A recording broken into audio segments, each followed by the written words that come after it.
My mom always said life was like a box of chocolates. You never know what you're going to get. Hey folks.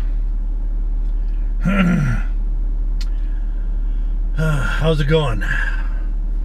Been running and gunning, trying to get things done for the day. Can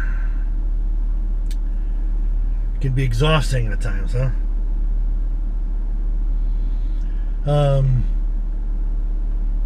I thought I would spend some time with some quotes by Wilder,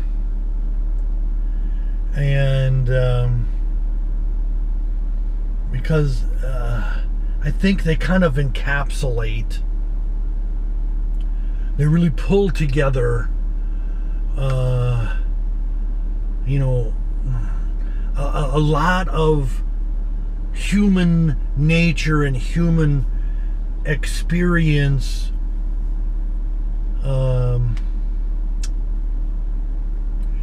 just in ways that are different.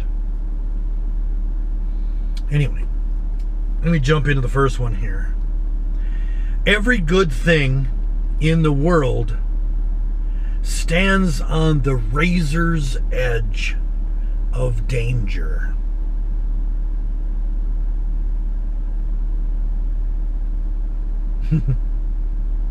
That was interesting because I know so many people that try to live their lives without experiencing any danger. And the problem is they're just not really living. And then I think of, some of the things that I've done in the past, back when I was in the military, and just crazy, stupid things. And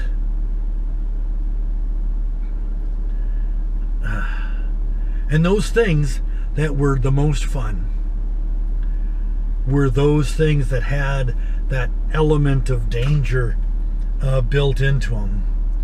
Like, when you're parachuting out of an airplane, or when you're riding a motorcycle at speeds that are considered, and rightly so, to be unsafe. I did that with a buddy of mine's motorcycle one time, when he said, well, just try it out, see if you like it, maybe you'll want to buy one of these too. And he had a Honda Valkyrie, the largest production motorcycle in existence at the time. And now I had driven my car over 100 miles an hour before, but here I was in Nebraska with these long straight roads that go on across the prairie forever. And I decided, well, I'm going to really open this thing up. And I looked down at the speedometer, and I was like in between 170 and 180. And I didn't realize how fast I was going. Scared the snot out of me. A Valkyrie has a V8 engine in a motorcycle. Imagine that. Anyway, it was fun though. Just like, a lot of times when I'm up in Alaska and I go fishing, and I've been right there fishing and had grizzly bears within 20 feet of me, because we're both after the same thing, right? We're both looking to catch some of those fish. And so you're just kind of there, and it's if you don't, if you're not cognizant of what's going on with you and the animal that's theirs. Maybe that could be dangerous. A lot of people think it is. It's not as much as you would imagine. He just doesn't want you bothering him when he's trying to eat. Anyway, it reminds me of a story. I was fishing with a buddy of mine from the military, and we were fishing on the Russian River, right there on the Kenai Peninsula in Alaska. And we had caught a few sockeye salmon, and this juvenile brown bear came out of the woods and was going after my buddy's stringer of fish that he had tied to a branch next to the bank. And my buddy turns around and starts whipping that bear with his fly rod. Schwack, schwack, schwack. And that bear lets out a yelp. And I was like, what the hell are you doing? He said, oh, you got to teach those bears when they're young, otherwise they'll grow up to be fish stealers. Excuse me. Which leads me into Wilder's next quote. Nature reserves the right to inflict upon her children the most terrifying tests. So this buddy of mine was lucky that that bear didn't turn around and become a seriously terrifying test. Because of course that bear wasn't a big brown bear, but it was probably 300-400 pounds, and because black bears, they get big up in Alaska, and this was still a juvenile, 2 years old, maybe a little more, so probably a 400-pound bear. And I certainly would have allowed, I would have let that bear take my stringer of fish, that's for sure. Anyway, it would have been a terrifying test, wouldn't it? The next thing really hits home for me.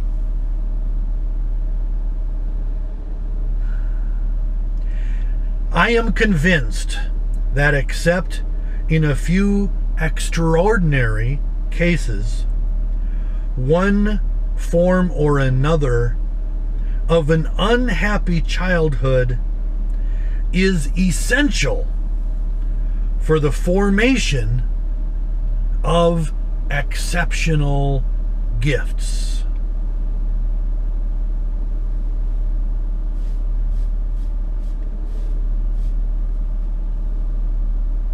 I think of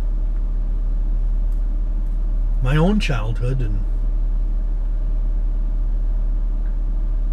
was not pleasant in many ways. Working on the farm. Imagine being a 9-year-old and doing the heavy labor of a grown man, and then as you became a grown man or working your way towards it, that labor only increases, especially if you are receiving abuse at the same time. And I know I've probably talked about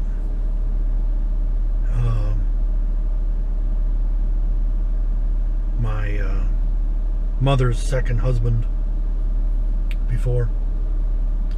He was not a good human being in any way, shape, or form.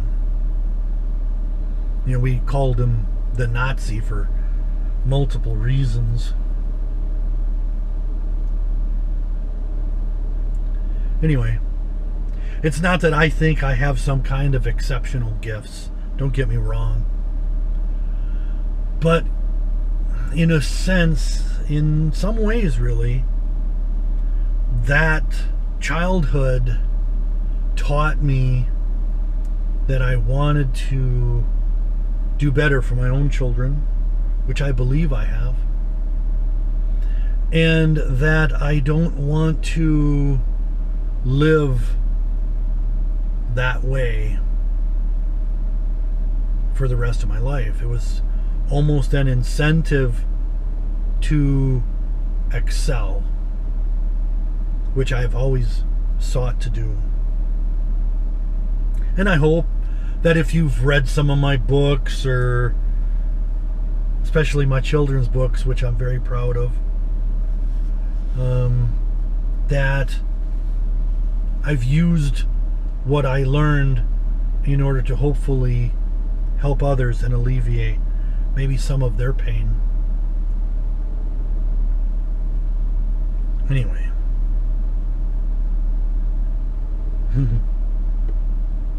Which then connects me to the last one here. When God loves a creature, He wants that creature to know the highest happiness and the deepest misery.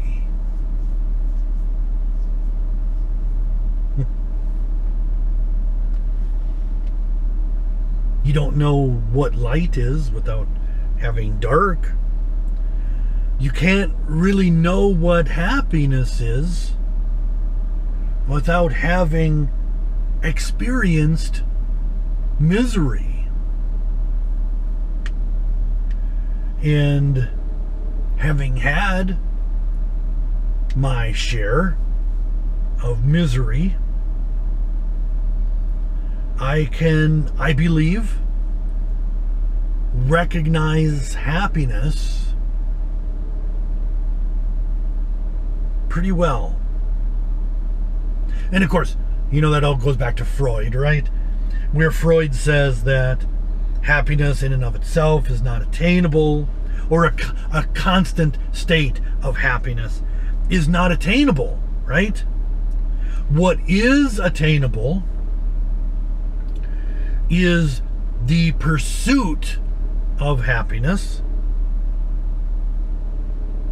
and short little periods of happiness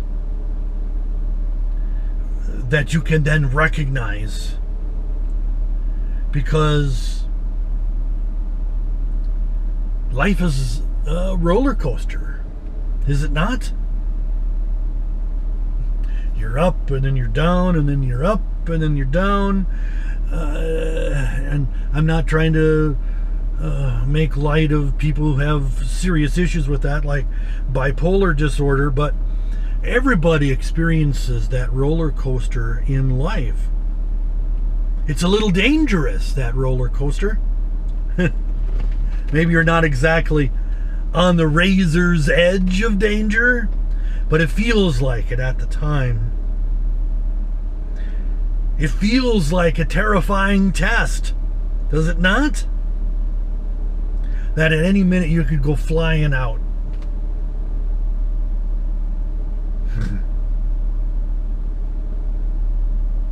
I guess what I'll leave you with on this is everybody has some sort of exceptional gift in one area or another. And it is up to each of us to figure out what that exceptional gift is and to pursue it and share it so that it can alleviate maybe some of the misery that somebody else has experienced.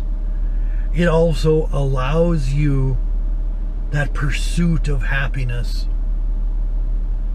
and maybe small experiences of that almost intangible feeling that happiness brings, and that's called satisfaction. Anyway, I will leave it at that. Anyway, I'll chat with you all later. Bye.